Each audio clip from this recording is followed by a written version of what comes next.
Some people do not damage you all at once. They do it slowly.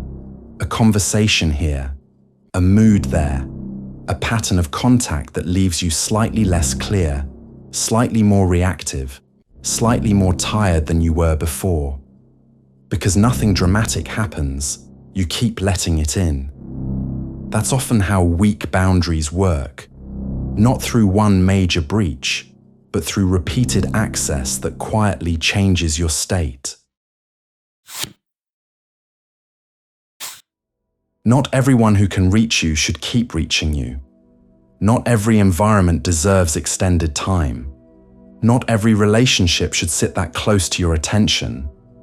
If contact repeatedly lowers your clarity, steadiness, or judgment, that contact is no longer neutral. It is shaping your terms. That's the real issue. Boundaries are not only about comfort, they are about conditions.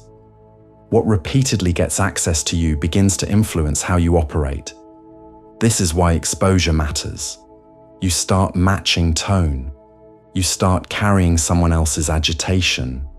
You start preparing for their reaction before it happens. You start managing around their volatility, pessimism, or drama. And little by little, your behaviour reorganizes around a force that never earned that kind of position in your life. The stronger move is not cruelty, it is selection. You don't need to hate someone to reduce their access. You don't need a dramatic speech. You need to stop acting as if every line of contact must stay equally open. Boundaries are often built in smaller ways: shorter visits, slower replies, firmer timing, cleaner endings, fewer invitations into your mental space. That is not withdrawal from life. It is protection of operating conditions. There is probably someone you leave feeling worse around, not because they attacked you directly, but because they pull your attention into complaint, pressure, chaos, guilt, or unnecessary emotional labor. After enough exposure, you start anticipating them before they even appear. Now imagine one simple change.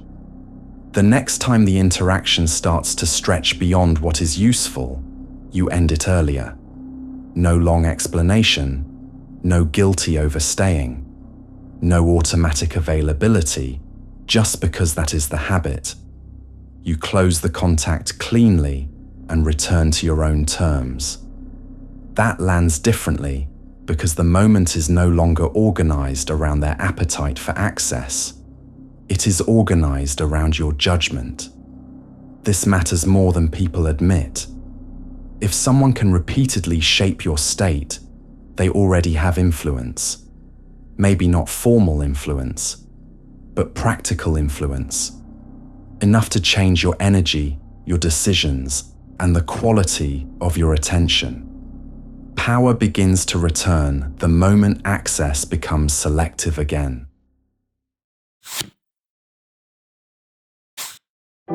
End draining interactions earlier than usual, not rudely, cleanly. Measure it simply. Notice whether you usually stay because it is useful or because ending it feels uncomfortable. You do not need to fight every negative influence, but you do need to stop granting full access to what steadily weakens your clarity. Boundaries are not distance for its own sake. They are protection of the terms you live and act from. That's the principle. Now go practice.